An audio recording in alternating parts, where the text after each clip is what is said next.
Untuk tema seekor kijang yang lelah adalah kesukaran hidup seekor kijang tua yang berazam untuk meneruskan kehidupannya. Untuk sajak dan maksud rangkap 1, sajaknya, suara nyarinya tak lagi gah bergema ketika temulang kudratnya bergetar di tengah rimba. Dia tak lagi mampu menumpat tahta, mengurut telapak di tanah menghijau. Untuk maksudnya pula, kehidupan kijang tua yang semakin hilang kekuasaan dan berasa dipinggirkan. Untuk sajak rangkap 2, selain itu, sebab menyentap dahan kalbu, daun rusah mula berguguran, pohon batin akhirnya tumbang, akarnya menguncut di perdu harap. Maksudnya, pada masa itu, sang kijang merasa sedih dan risau. Sang kijang yang uzur masih mempunyai harapan untuk menjadi ketua kembali. Untuk sajak rangkap 3, hari ini, dia cuba bangkit dengan kekuatan kaki, menghambat waktu yang bersisa, waktu dalam jera lelah. Saya akan dibelenggu setiap inci jiwa raya. Maksudnya, kini sang kijang berusaha menjadi ketua walaupun lelah dan tidak berdaya, sementara mempunyai kesempatan pada sisa-sisa usahanya. Untuk rangkap 4, sajaknya, bimbang tersadung akar dan jerat. Sang kijang lebih hati-hati menapak, meski dalam peribadi yang lemah, di redah belantara yang mula teduh, nun jauh di batas nuraninya, dia tetap menjinjing tekad dan tabah. Terus mengorak penuh berhemah dengan akal dan hati, dia tidak lagi gundah menyusun gerak dan langkah. Maksudnya, sang kijang berjalan berhati-hati bagi mengelakkan dirinya terkena jerat dan tersadung akar. Sang kijang tetap meneruskan perjalanannya ke dalam hutan walaupun kudratnya lemah. Sang kijang berazam akan meneruskan perjalanan walau terpaksa menempuh pelbagai rintangan dan cabaran. Setiap cabaran yang dihadapinya diselesaikan dengan fikiran dan akal yang waras. Kijang yang lelah, ia terdiri daripada 4 rangkap.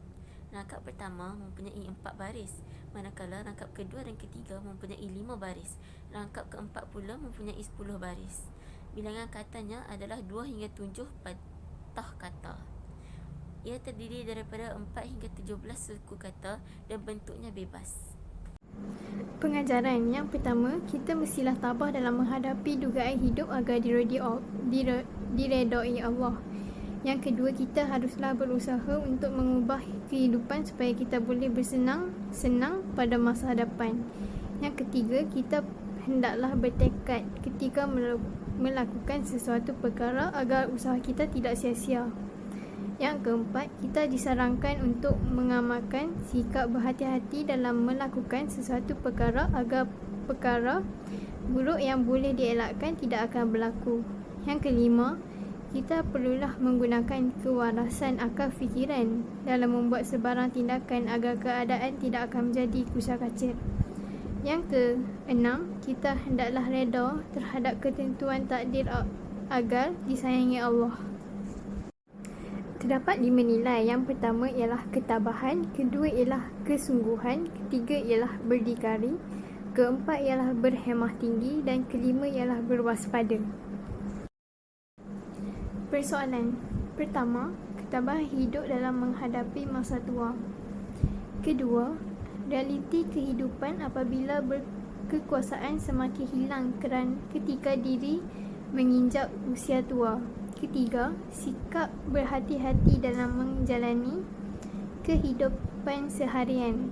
Keempat, kekuatan fizikal dan mental amat penting untuk menghadapi cabaran hidup. Untuk nada, terdapat nada melankolik.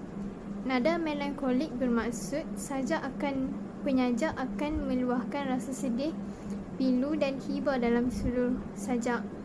Contohnya, sebab menyentap dahan kalbu, dedaunan resah mula keguguran. Pohon batin akhirnya tumbang, akarnya menguncut di perdu harap. Gaya bahasa. Gaya bahasa pertama ialah metafora. Metafora ialah kiasan atau pembandingan yang mempunyai dua kata yang berisi konkret atau abstrak. Contohnya, dedaunan resah mula berguguran, pohon batin akhirnya tumbang. Rangkap 2 baris 3 dan 4. Kedua, personifikasi. Maksudnya ialah penggunaan unsur kemanusiaan terhadap unsur bukan manusia. Contohnya, sebab menyentap dahan kalbu, rangkap 2 baris 2. Gaya bahasa yang ketiga ialah responsi, yang bermaksud perulangan perkataan di tengah baris. Contohnya, suara nyaringnya tidak lagi gah bergema. Dia tidak lagi mampu menobat tahta. Rangkap 1 baris 1 dan 3. Keempat, asonansi. Asonansi bermaksud pengulangan vokal.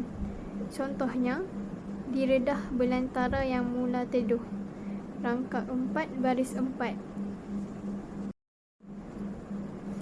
Gaya bahasa yang kelima ialah rima akhir. Persamaan bunyi pada akhir baris. Contohnya, baris 1 AAAB, baris 2 AABC, baris 3 AABC, baris 4 ABCCD EEF EEDD. Adalah rujukan kami semasa kami membuat perbentangan tentang sajak kijang lelah. Sekian, terima kasih.